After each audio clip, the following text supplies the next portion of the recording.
마태복음 16장 1절부터 12절까지 낭독하겠습니다. 마태복음 16장.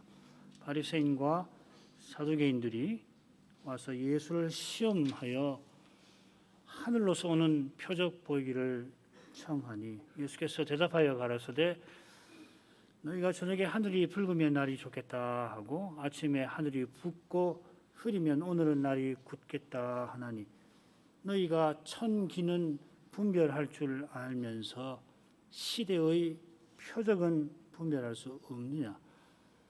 악하고 음란한 세대가 표적을 구하나 요나의 표적밖에는 보여줄 표적이 없느니라 하시고 저희를 떠나가시다. 제자들이 건너편으로 갈새 떡 가져가기를 잊었더니 예수께서 이르시되 삼가 바리새인과 사두개인들의 누룩을 주의하라 하신대 제자들이 서로 의논하여 가로되 우리가 떡을 가져오지 아니하였도다 하거늘 예수께서 하시고 가라사대 믿음이 적은 자들아 어찌 떡이 없으므로 서로 의논하느냐 너희가 아직도 깨닫지 못하느냐 떡 5개로 5,000명을 먹이고 주은 것이 몇 바구니며 떡 7개로 4,000명을 먹이고 주은 것이 몇 광줄이 이른 것을 기억지 못하느냐 어찌 내 말한 것이 떡에 관함이 아닌 줄을 깨닫지 못하느냐 오직 바리새인과 사두개인들의 누룩을 주의하라 하시니 그제야 제자들이 떡에 누룩이 아니요 바리새인과 사두개인들의 교훈을 삼가라고 말씀하신 줄을 깨달으니라. 주님께서 공회의 배척을 피해서 이방 땅에 가셨다가 다시 갈릴리로 돌아오시는데 돌아오시는 길에 이방인 병자들을 고쳐주시고 이 남자만 4천이나 되는 많은 무리를 배불리 먹이셨습니다. 예수께서 돌아오시자마자 기다렸다는 듯이 공회가 주님을 계속 배척합니다. 이런 점에 비추어서 이 가나안 여인을 구원하신 일, 또 많은 이방인을 우상 섬기는 데에서 벗어나게 하신 일을 이런 점에 비추어 살필만 합니다. 마태 사도가 이 일들을 써나갈 때에 특별히 동족 유대인들을 위하여 이 복음서를 기록하고 있습니다. 사도가 어떤 의중과 심중으로 이런 일들을 동족에게 전하려 했겠나 생각할 만하죠. 지금 이 복음서를 봤던 유대인들의 눈앞에 많은 이방인들이 하나님께로 돌이키고 있습니다. 이 일이 무엇보다 부활하신 그리스도께서 사도들에게 명하신 그 일입니다. 마태복음 마지막에 나오죠. 주님께서 명하신 이 일이 구약 선지자 예언을 이루는 일일 뿐 아니라 거슬러 조상 아브라함에게 약속하신 일입니다. 아울러 공회의 배척 때문에 전에도 마태복음 15장에 기록된 대로 구원이 이방인에게 나갔고 사도가 복음서를 기록하는 지금도 그러합니다. 이러한 사실에서 유대인들이 마땅히 회개의 태도와 겸손의 심정을 취해야 할 것입니다. 아울러서 그리스도를 배척하고 죽인 이런 자기 같은 백성을 여전히 사랑하시는 하나님의 그 사랑을 깊이 새겨야 될 것입니다. 16장 1절부터 4절을 읽겠습니다. 바리새인과 사두개인들이 와서 예수를 시험하여 하늘로서 오는 표적 보이기를 청하니 예수께서 대답하여 가라사대 너희가 저녁에 하늘이 붉으면 날이 좋겠다 하고 아침에 하늘이 붉고 흐리면 오늘은 날이 굳겠다 하나니 너희가 천기는 분별할 줄 알면서 시대의 표적은 분별할 수 없느냐 악하고 음란한 세대가 표적을 구하나 요나의 표적밖에는 보여줄 표적이 없느니라 하시고 저희를 떠나가시다. 이 사건이 셋째 대목 그 마지막에 나오는 그 사건과 비슷합니다. 귀신 들린 자를 고쳐주시고 이어지는 사건들이죠. 특히 마태복음 16장 4절은 이 12장 39절과 비교해 보시면 거의 비슷합니다. 거기서도 바리새인이 표적 보이기를 청하고 여기서도 그러합니다만은 여기서는 이 바리새인과 서기관이 아니라 바리새인과 사두개인들이 와서는 더욱이 시험하며 청합니다. 이 청한다고 번역했지만은 요구한다고 하는 게 더 나을 거예요. 자, 이 다른 점들이 이 사건을 살피는 중요한 배경입니다. 셋째 대목과 넷째 대목의 차이가 뭔가, 달라진 점이 뭔가 비슷하지만은 요컨대 예수님에 대한 공회의 시험, 곧 공회의 배척이 이 사건의 핵심입니다. 여기 공회의 시험이라고 하는 말이 처음으로 등장을 하는데 이 마지막 다섯째 대목, 본론의 다섯째 대목으로 가면 다섯째 대목은 마지막 예루살렘 여행 이후에 돌아가시기는 그 주간에 일어난 일들을 기록하고 있죠. 거기 보면 아주 세 번이 나옵니다. 19장 또 22장에 나오고 시험이란 말을 안 썼지만 비슷한 도전이 계속 나옵니다. 거기 보면 공회가 예수님을 죽이려고 말의 올무에게 걸리게 할까, 이게 시험의 핵심이죠. 작심을 하고서는 그들이 헤롯 왕과 합세하여서 공회만 아니라 헤롯 신하들과 합세하여 공격을 합니다. 이러한 시험은 주님의 공생의 초기에 마귀의 시험에 맞먹는 그런 악한 것입니다. 이 시험이란 말이 여기 집중해서 나오죠, 그죠? 마태복음 시험 받으시는 대목에 이 단어가 나옵니다. 중간엔 16장 여기 나오고요. 이게 무슨 말이냐면 이 사도가 이 글을 쓸 때에 단어 하나도 아주 심하게 써요. 그러니까 단어만 조사를 잘해도 배우는 것이 상당히 있습니다. 그것이 전부는 아니지만은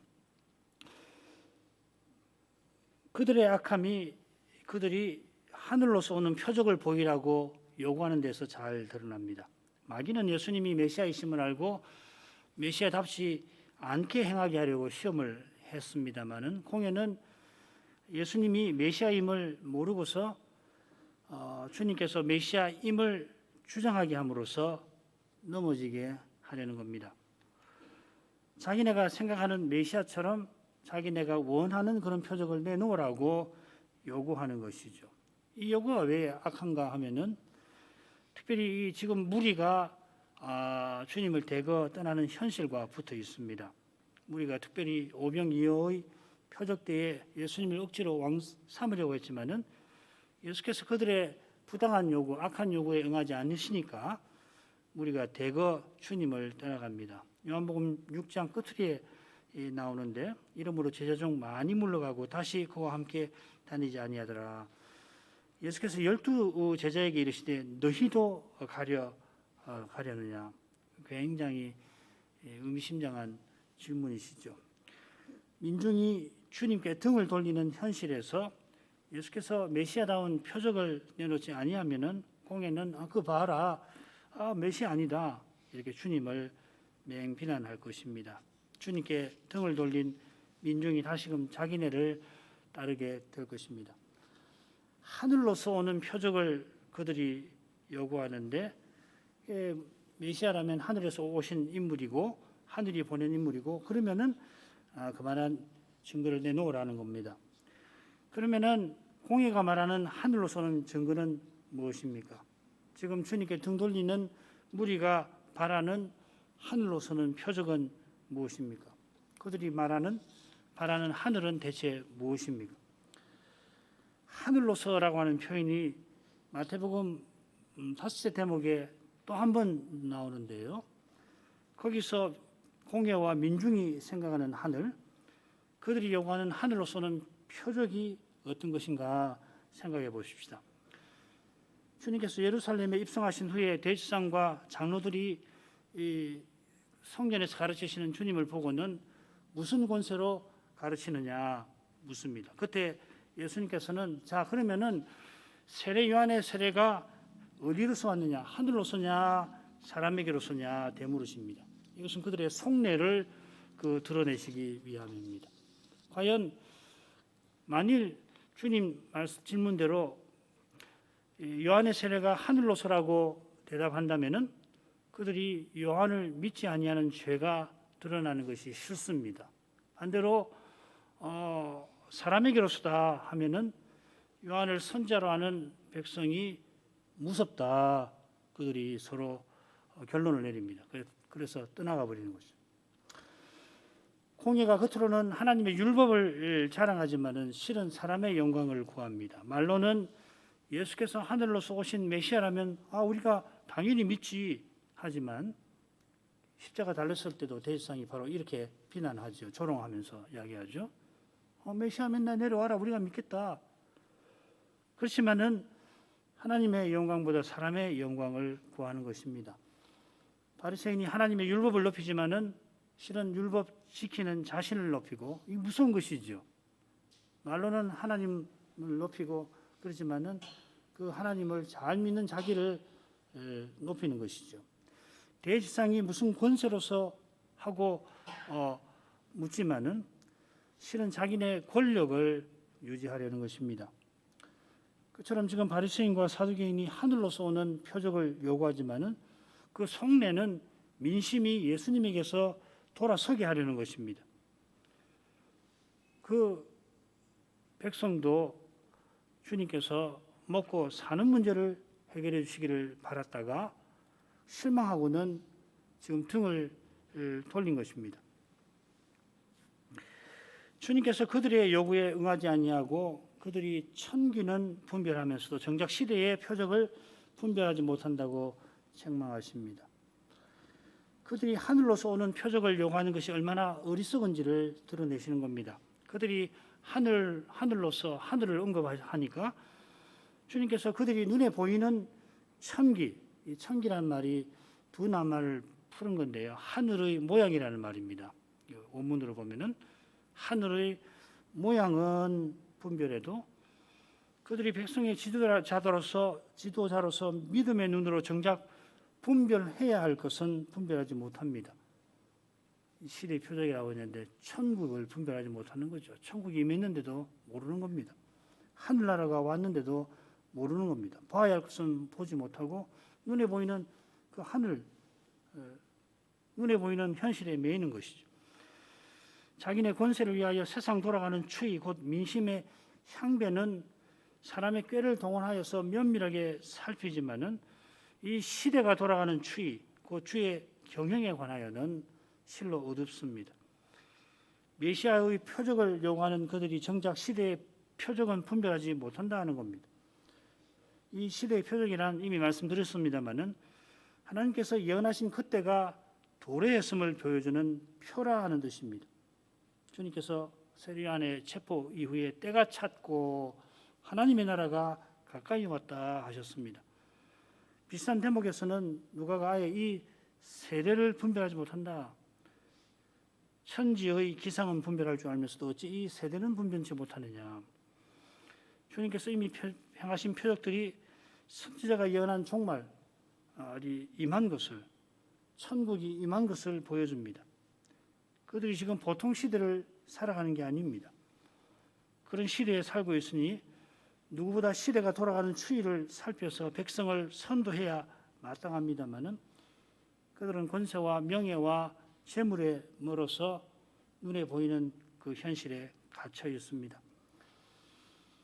누가가 말한 이 시대가 바로 바울 사도가 선언한 지금입니다. 고린도서 6장 2절 지금은 은혜 받을 만한 때요 보라 지금은 구원의 날이로다. 사도가 말하는 지금이라고 하는 것은 그리스도의 오심, 십자가와 부활로 시작된 위대한 시대입니다. 그래서 사도는 온 세상에 나가 그리스도의 복음을 전하였고 그리스도의 교회를 힘써 세웠습니다. 그 길에 얼마나 그가 고난을 많이 받았나 우리는 압니다. 누구보다 모든 사도보다 바울은 수고하였습니다. 기꺼이 수고했고 신명을 바쳐 수고했습니다. 사도가 살아간 그 지금이 우리가 지금 살아가고 있는 바로 그 시대입니다. 우리 눈앞에 현실이 아무리 초라할지라도 이것을 잊지 말 것입니다. 게다가 어쩌면은 그 시대가 사도가 말하는 이 시대가 끝나는 중체대한 시기에 우리가 살고 있는지 모릅니다. 눈앞에 다급한 현실에 매인 나머지 이 사실을 잊지 말아야 할 것입니다. 지금 우리에게 참으로 중요한 일이 무엇인가? 우리가 살아가는 21세기는 주님의 교회에게 어떤 도전을 던지고 있는지를 깊이 살피고 그 도전에 참된 해답을 제시해야 할 것입니다. 그 해답이 무엇입니까?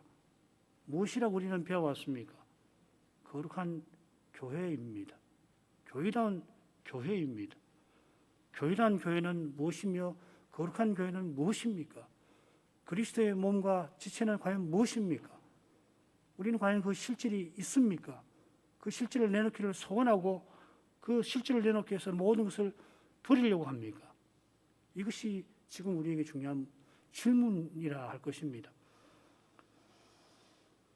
주님께서 바리새인과 사두개인을 향하여 악하고 음란한 세대라 하시며 그들에게는 요나의 표적밖에 보여줄 표적이 없다 하십니다. 악하고 음란하다는 것은 그들이 지금 배도하고 있다는 것을 가리킵니다. 그처럼 요나의 표적밖에 보여줄 것이 없다 하는 이 사실, 이 말씀은 이제부터 난 표적 행하지 않는다 그런 말씀 아니라고 우리는 알고 있죠. 주님이 보이실 요나의 표적이라고 하는 것은 우리가 셋째 대목에서 살핀 대로 이스라엘이 배도하여 메시아를 십자가에 내어주고 그 죄로 멸망할 것이지만은 부활하신 그리스도가 이방인에게 복음을 전하실 것을 가리키는 표현이에요. 지난번에 셋째 대목에서 8번째 강설에서 배웠으니까 자세하게 알고 싶은 분은 그 강설을 참조하시길 바랍니다. 주님의 말씀을 알아들을 리 없는 그들을 주님은 떠나가십니다. 이게 참 의미심장한 말이에요. 떠나가시다. 물리적으로 그들을 떠나서 다시 건너가시는 건데 그냥 배 타고 빌립의 영토로 떠나가시는 정도가 아니시겠죠. 아무튼 주님께서 십자가로 가시려고 잠시 그들의 시험을 피하십니다. 그 다음 단락으로 하죠. 이 단락의 줄거리를 아주 정교하게 볼 수가 있는데요. 세수로 보겠습니다. 5절부터 7절까지가 한 단락입니다. 예수님이 공의 누룩을 주의하라 하시나 제자들은 떡에 관하여 떡에 관한 생각만 하고 있습니다. 그러자 8절에 주님께서는 믿음이 적은 자들아 책망을 하십니다. 그리고 9절부터 12절까지는 예수님이 그들을 깨닫지 못하느냐 하시면서 깨닫게 하십니다. 자, 이 사건이 앞선 사건과 금방 살핀 사건과 붙어 있을 뿐만 아니라 공회의 맥락을 다루는 배척을 다루는 이 넷째 단락 마지막 부분이기도 합니다. 공회의 배척의 성격을 누룩이라고 표현하신 것입니다.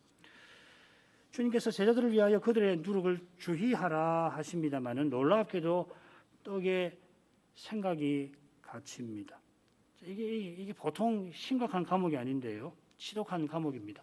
이 사람이 못 벗어나는 과목입니다. 이거 한번 갇히면 한번 갇힌 게 아니라 사람은 남에서 죽을 때까지 이 현실이라고 하는 감옥에 갇히는 거예요. 자기 생각이라는 사람의 생각이라는 감옥에 자기 눈에 보이는 현실이라는 감옥에 갇혀서 벗어나지 못하지요. 벗어나는 길은 은혜에 있는 것입니다. 자, 5절부터 7절을 읽겠습니다.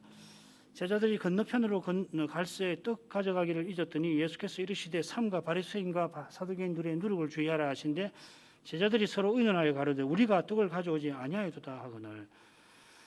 예수님께서 삼가 주의하라 하시는데 그 앞뒤로 제자들이 떡 가져오지 않은 일이 언급이 되어 있습니다. 우리가 떡 가져오지 않았구나. 그러니까 주님과 제자들의 태도를 아주 선명하게 대조를 시켜놓죠. 우선 제자들이 건너편으로 갈새 하고서 마태가 새로운 사건을 시작합니다. 얼른 읽으면은 딱히 새로울 것, 특별한 것도 없죠. 건너갔구나 그렇게 생각할 수 있습니다만은 지금까지 한번 이 주님과 제자들이 이동하는 그 장면들 떠올려 보시면 퍽 이례적인 표현이에요. 가령 헤롯의 배척을 피해서 빌립의 영토로 가실 때 마태는 같이 갔으면서도 마치 예수님이 홀로 가시는 것처럼 기록을 합니다.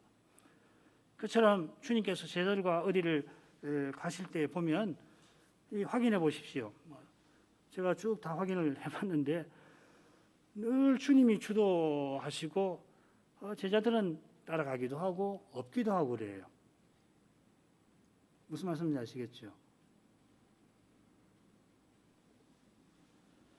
이런 표현을 통해서 마태는 지금 제자들이 건너편으로 가면서 어떤 심정이었는지를 비치는 것 같습니다. 지금 말하자면 제자들이 주도해서 어디를 간다고 지금 처음으로 기록을 해놨는데 왜 이런 식으로 표현했냐면 그때 제자들이 어떤 심정이었는가를 보여주려고 한다는 것입니다. 주님께서 갈릴리 동편에서 칠병이어의 표적을 행하신 다음에 건너편 마가단 막달라로 건너오셨는데 거기서 바리새인과 사두개인들이 주님을 시험하였습니다. 주님께서 시험하는 그들에게 책망하시고는 바로 떠나시는 겁니다. 잘 아시는 대로 공회의 배척 때문에 이방 땅으로 잠시 피신하셨다가 필시 여러 달 후에 다시 갈릴리 서편으로 돌아오셨지만은 공회가 배척하던 거기로 오셨지만은 공회의 배척은 그 사이에 더 거셌던 겁니다. 그런 까닭에 갈릴리 서편에 돌아오시자마자 다시 동편으로 피신하십니다. 우리 다음 시간 배울 가이사랴 빌립보가 그곳이죠. 아주 짧은 단락이라 상황을 유추하긴 쉽진 않지만 제자들이 퍽 긴장하고 염려했던 것 같습니다. 얼마나 염려했는지 주님께서 가자 하시니까 그들이 뒤도 돌아보지 않고 그 자리를 얼른 떠나려 했던 것 같습니다. 한동안 떠나 있어야 하니까 아무리 급하더라도 그동안 먹을 양식은 챙겨야 합니다. 주님께서 늘 돌아다니시면서 사역하시니까 이런 일이 제자들에게는 일상사처럼 익숙했을 것입니다마는 이번에는 얼마나 다급했던지 그만 그 일을 잊어버린 겁니다. 급히 배를 수소문해서 구하고 얼른 배를 타고 건너편으로 갔습니다. 마태는 이러한 것을 제자들이 건너편으로 건너갈세 하는 표현으로 담아내는 것 같습니다. 다급한 제자들을 보시고 주님께서 지금 그들에게 꼭 필요한 고민을 베푸십니다. 얼마나 필요한지 삼가하시면서 고민하신 데서 짐작할 수 있습니다. 이 삼가라고 번역된 말은 보라 하는 말입니다. 제자들은 지금 보아야 할 것을 보라고 하시는 것 같습니다. 제자들이 눈앞의 현실의 메인 탓에 정작 보아야 할 것을 놓치기 쉽습니다. 그들이 뭘 봤습니까? 공의 위협, 무서운 위협을 보았습니다. 그들의 성난 표정을 보았고 그들이 시험할 때 그 노리고 있는 그 무서운 눈빛을 보았습니다. 그들이 이스라엘 고을에서 표적을 직접 행할 때든지 이후 주님의 표적을 보았을 때에 천국 하나님 나라를 제대로 보지 못한 탓입니다. 물론 그들이 좀 더 나은 세상 나라를 바라던 무리들과 똑같지는 않았겠습니다만은 그래도 주님이 보이시는 대로 천국을 바로 본 건 아직 아닙니다. 그렇기 때문에 그들은 공회의 강한 힘에 마음이 짓눌렸습니다. 현실에 갇히면은 그 현실을 움직이는 힘, 인간적인 힘, 세상적인 물리적인 힘, 혹은 권력에 마음이 짓눌릴 수밖에 없는 거예요. 먹고 사는 문제에 매이게 되니까요. 천국에서 높은 자리에 앉고자 하니까 그렇게 되는 겁니다. 힘을 원하니까 그렇게 되는 거예요. 힘을 원하는데 더 강한 힘을 보면은 그냥 아부하든지 짓눌리는 거지. 주님께서 표적을 행하실 때 드러내신 나라는 십자가를 향합니다. 그 나라는 자기 십자가를 지는 사람을 통하여 그 신비한 능력을 드러냅니다. 이 나라가 장차 영원할 텐데 이유가 딴 데 있는 게 아니라 그리스도처럼 서로 섬기는 데 있습니다. 16장에 가면 이런 내용을 배울 겁니다. 후반부에 가면 주님께서 바리새인과 사두개인의 누룩을 주의하라 하십니다. 누룩이 교훈을 가리킵니다. 12절에 나오죠. 자, 바리새인의 교훈만 아니라 사두개인의 누룩이기도 합니다. 그래서 바리새인과 사두개인의 누룩이라고 했습니다. 이것은 이 바리새인과 사두개인이 평소에는 서로 다투지만은 실은 한 통속이다 함을 보여줍니다. 과연 주님의 십자가 앞에서 그들은 친구가 되었습니다. 그들만 아니라 헤롯도 빌라도도 그러하였습니다. 그들이 바라는 것이 서로 다르지만은 그들이 바라는 것을 이루는 길에 제거해야 할 대상이 일시적으로 같았기 때문에 그들이 친구가 되어서 예수님을 십자가에 못 박았습니다. 그들이 하나님의 영광보다 사람의 영광을 사랑하니까 권력과 명예와 재물을 바라는 것입니다. 권력은 심지어 아버지와 아들을 서로 죽이게 만들 정도니까 아버지와 아들도 권력은 공유하지 못한다. 이 세상에서 그런 말을 할 정도니 바리새인과 사두개인이 서로 원수처럼 지내지 않을 수 없습니다. 바리새인이 사람의 영광을 얻고자 율법을 내세웁니다. 자기네가 유대교 정통 신앙을 수호한다. 민족 정신을 붙잡고 있다고 자랑합니다. 반면에 사두개인은 성전 예배를 내세우며 부활이 없다 하면서 이 현세적 자유를 자랑합니다. 그들의 교훈은 자기네를 내세우고 자랑하는 점에서 완벽하게 일치합니다. 서로 자신의 교훈을 대단하다고 하겠지만은 실은 거기서 거기인 겁니다. 바리새인들이 사두개인들을 얼마나 무시했을까 짐작할 수 있는데 그들이 말하는 그 교훈의 핵심이 사두개인들이 현실주의자로서 그 추구하는 것과 다를 바 없다는 것입니다. 땅에서 아무도 스스로는 하늘에 이르지 못하는 겁니다. 땅에서야 내가 높다, 내가 크다 하겠지만은 하늘에서 보면 도토리 기적일 뿐입니다. 도토리면 그나마 다행이지요. 실은 가장 부패한 피조물, 멸망할 죄인입니다. 그런 거 모르고 하나님 주신 것으로 기껏 자기를 내세우고 자랑하는 것입니다. 바리새인과 사두개인의 교훈을 누룩이라 하신 뜻을 놓칠 수가 없을 것입니다. 우리가 마태복음 13장에서 누룩 비유를 배웠습니다. 천국이 누룩과 같다고 하셨는데 그런 강력한 영향력이 그들의 교훈에 들어있습니다. 천국이 얼마나 막강하냐면 작은 누룩이 온 덩어리를 전체를 부풀린다 했는데 그들의 교훈은 지금껏 주님을 따랐던 무리의 마음을 끌만한 그런 힘이 있습니다. 무리만 아니라 제자들의 마음도 변질시킬 그런 강력한 힘이 있는 겁니다. 바리새인과 사두개인이 위대해서가 아니라 제자들의 마음도 다른 이들처럼 부패한 탓입니다. 죄가 있어 그런 겁니다. 주님께서 삼가 주의하라고 하시지만은 제자들은 곧 천국에서 누가 큽니까? 마태복음 18장에 가면 그 질문이 나와요. 그리고서 몇 달 후 예루살렘 올라가는 길에 그리고 십자가 지시는 그 주간에 누가 크냐 하며 서로 다툽니다. 누구든지 으뜸되기를 원하고 누구든지 남을 다스리기를 원하는 법입니다. 세상을 대표하는 집권자들이 바로 그들입니다. 그들은 직접 그런 일을 하는 것이죠. 많은 사람들은 원하지만은 힘이 없어서 못하는 것이고 주님께서 너희 중에는 그렇지 아니하니 너희 중에 누구든지 크고자 하는 자는 너희를 섬기는 자가 되고 너희 중에 누구든지 으뜸이 되고자 하는 자는 너희 종이 되어야 하리라 하십니다. 그 나라의 왕이신 주님께서 섬기려 하셨고 섬김 받으러 오신 게 아니라 섬기러 오셨고 얼마나 섬기시냐면 십자가에서 자기 목숨을 주시려 하십니다. 이 주님을 본받는 거기서만 하나님 나라가 드러날 것입니다. 주님을 믿고 주님의 생명을 받는 자만 주님처럼 사는 것입니다. 오직 이 길만이 바리새인과 사두개인의 누룩을 벗어납니다. 그 막강한 영향력, 이 세상을 휘어잡고 있는 그 영향력을 벗어날 수 있는 그 힘은 믿음에 있는 것이에요. 믿음으로 아니하면은 교회도 이 누룩에 부풀려질 것입니다. 그런 일을 우리가 교회사에서 늘 보고 있는 것입니다. 주님께서 그들의 누룩을 주의하라고 하실 만큼 지금 중대한 시기이기도 합니다. 그런데도 제자들은 삼가 주의하라 말씀을 듣고도 우리가 떡을 가져오지 아니하였도다 합니다. 누가 크냐 하는 마음이 있으니 주님의 이런 말씀을 깨닫지 못하는 겁니다.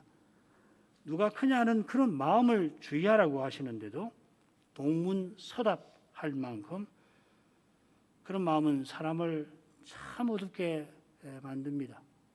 얼마나 어둡게 만들면 들어도 못 듣는 거예요. 못 보는 거예요. 눈에 분명히 보이는데 모르는 거예요. 이야기하는데 들어도 무슨 말인지 모르는 거예요. 안 들었다는 거예요. 생각 안 난다는 거예요. 못 봤다는 거예요. 그 마음의 부패라고 하는 것은 참 심각한 겁니다. 칼빈 선생도 이 세상 일에 밝은 사람이라도 이 하늘 일에는 두더지처럼 어둡다. 기독교 강요에서 그런 비유를 든 게 기억이 납니다. 그냥 땅속을 파고 다니는 두더지처럼 말이에요. 그래 뭐 하늘을 볼 일 있나요? 보지도 않고. 그런데 세상 일에 밝은 만큼 하늘 일에 어둡다고도 할 수 있겠습니다. 사도도 이 세상 지혜는 하나님께 미련한 것이라 하였습니다. 얼마나 미련하는가. 하나님의 지혜가 찬란하게 드러난 그 십자가를 가리켜서 미련하다고 손가락할 정도로 미련한 겁니다. 십자가의 도만큼 하나님의 지혜인 것이 어디 있겠습니까마는 멸망하는 자들에게는 미련한 것이다.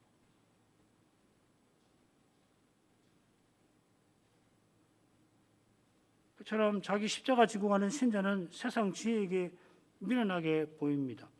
그리스도로 행하면 심지어 교회에서도 이해받지 못할 수가 있습니다. 왜 그렇게 하느냐? 꼭 그렇게 해야 되는가? 분란을 일으켜야 되는가?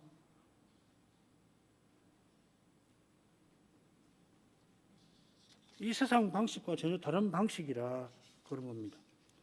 기꺼이 바보 취급받는 그가 실은 겸손한 까닭에 주 안에서 지혜롭게 되는 것입니다.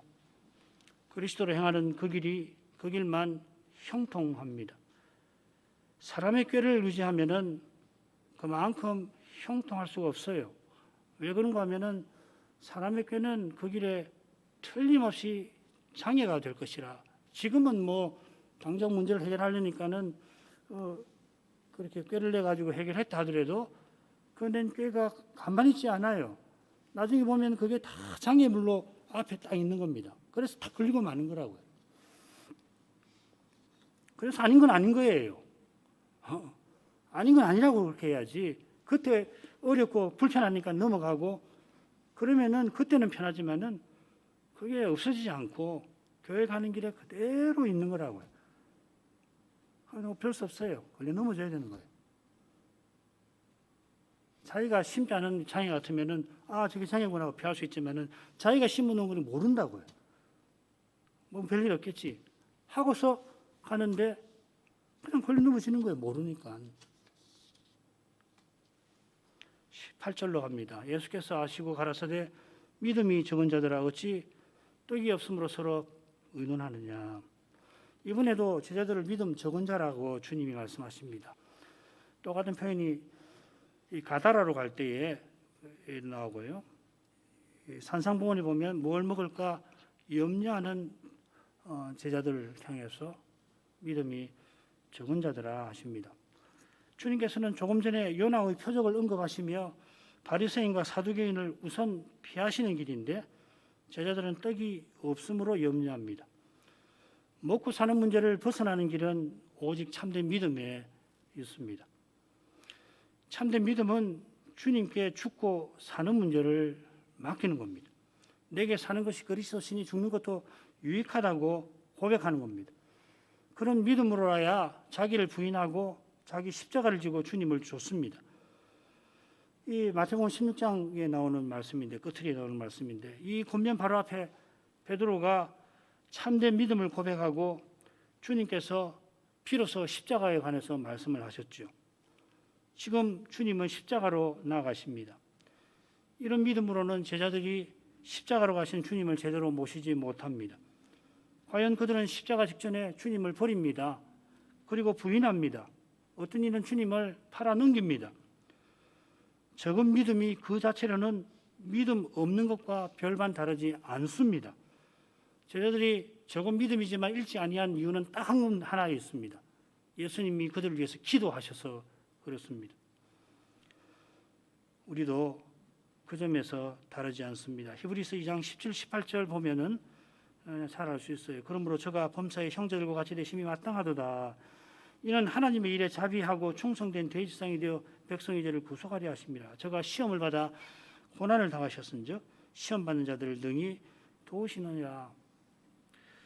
마지막 부분을 읽겠습니다. 너희가 아직도 깨닫지 못하느냐. 떡 5개로 5,000명을 먹이고 죽은 것이 몇 바구니며 떡 7개로 4,000명을 먹이고 죽은 것이 몇 광줄이 이른 것을 기억지 못하느냐. 어찌 내 말한 것이 떡에 관함이 아닌 줄을 깨닫지 못하느냐. 오직 바리새인과 사두개인들의 누룩을 주의하라 하시니 그제야 제자들이 떡이 누룩이 아니요 바리새인과 사두개인들의 교훈을 삼가라고 말씀하신 줄을 깨달으니라. 예수님이 거듭 깨닫지 못하느냐, 9절 11절 상반절에 깨닫지 못하느냐 하시며 다시금 바리새인과 사두개인의 누룩을 주의하라 명하십니다. 주님께서 그들을 깨닫게 하려고 떡에 관한 두 표적을 교훈하십니다. 떡 5개로 5,000명 먹이고 몇 광주 바구니를 줍고 떡 7개로 4,000명 먹이고 몇 광주리를 주었는지 상기시키십니다. 이 줍다고 번역을 했는데 이 흔히는 얻다 받는다 하는 말입니다. 주님께서 떡 몇 개로 수천 명 수만 명을 배불리 먹이실 뿐만 아니라 제자들이 12방울이 7광주리의 떡을 얻게 하셨습니다. 이것은 하나님의 나라와 그의 의를 구하라 그리하면 이 모든 것을 더하시리라 너희에게 더하시리라 하는 말씀을 교훈을 담고 있습니다. 주님이 하나님 나라 표적을 행하셨습니다마는 제자들의 마음은 세상 나라의 염려에 갇혀 있습니다. 하늘 아버지께서 그 나라를 구하는 이들에게 있어야 할 것이 무엇인지를 다 아시고 틀림없이 주십니다. 그분은 심지어 사도들로 굶주림을 통하여서도 그 나라의 능력을 드러내게 하시는 그런 분이십니다. 굶주릴 때도 그리스도를 드러내는 사람이 배부를 때도 교만하지 않고 그리스도를 드러냅니다.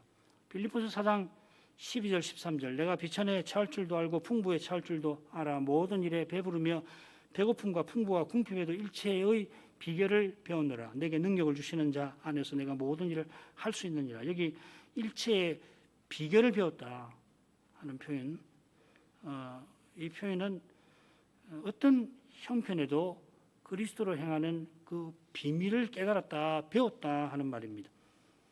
배고플 때도 배부를 때도 그리스도로 행하는 그 비밀을 깨달았다 하는 겁니다. 그 방법은 그리스도를 전부로 삼는 것뿐입니다. 주님께서 아직 깨닫지 못하느냐 책망하심으로 제자들을 깨닫게 하십니다. 이 깨달음이라는 이 표현이 천국 비유에서 핵심적인 용어였죠. 제자들이 무리처럼 하나님 나라의 표적을 보고도 깨닫지를 못하다가 이제 주님의 책망을 통하여 깨닫게 됩니다. 주님께서 행하신 이 일, 깨닫게 하신 이 일이 다음 사건에서 가이사랴 빌립보 사건에서 얼마나 중요한지 우리가 곧 알게 될 것입니다. 주님께서 제자들을 깨닫게 하신 것은 그들이 바리새인과 사두개인의 교훈에 오염되지 않게 하신 것입니다. 또한 십자가를 향하시는 주님을 좇게 하신 것입니다. 그들이 주님을 좇는 길에 얼마나 주님의 은혜가 매번 절실한지 우리는 기억할 것입니다. 주님께서 깨닫게 하셔서 제자들이 바른 고백을 드리지만은 베드로가 금방 전혀 깨닫지 못한, 실은 그보다도 더 못한 상태에 떨어질 것입니다.